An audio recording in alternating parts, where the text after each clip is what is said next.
Власти Якутии ведут работу по включению Жатайской судоверфи в состав Торкангаласа. Об этом говорили на выездном совещании по вопросам технологического присоединения объекта.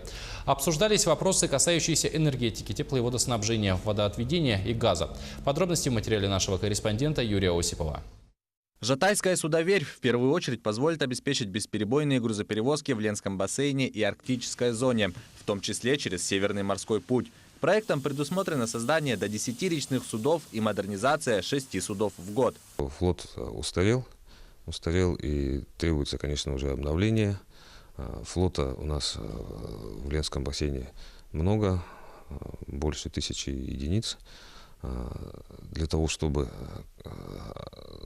обеспечить завоз грузов, мы обязаны создать какие-то мощности для строительства судов, новых судов.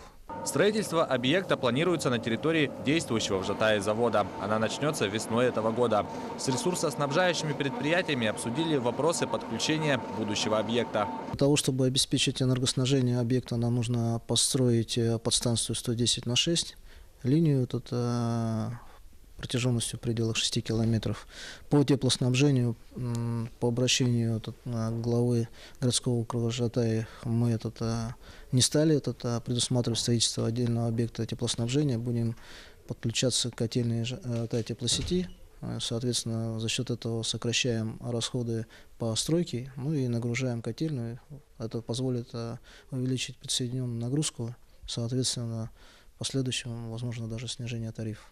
Планируется включение Жатайской судоверфи в Торкангаласы, что в будущем позволит снизить налоговую нагрузку на объект. Алексей Колодезников отметил, что вероятность присоединения очень велика, так как проект хорошо проработан. Включение в Тора как резидента, я думаю, что это будет решено.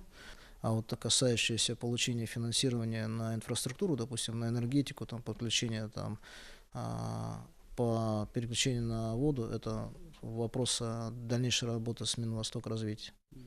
Но в любом случае мы уже начинаем работу делать, и финансирование в этом плане не будет сдерживающим фактором для того, чтобы эти работы проводились. Завершение строительства запланировано на 2021 год. Этот объект получил федеральное финансирование в объеме более 4 миллиардов рублей. Также решен вопрос по софинансированию проекта Якутии на 750 миллионов рублей. Кроме этого, 873 миллиона рублей привлекут из внебюджетных источников. Отметим, что еще в июле прошлого года состоялся деловой разговор властей Якутии с Балтийским заводом и Средненевским судостроительным заводом. В ближайшем будущем стороны обсудят вопросы сотрудничества в сфере судоходства, поставки судов. Юрий Осипов, Григорий Николаев, Жатай, Якутск.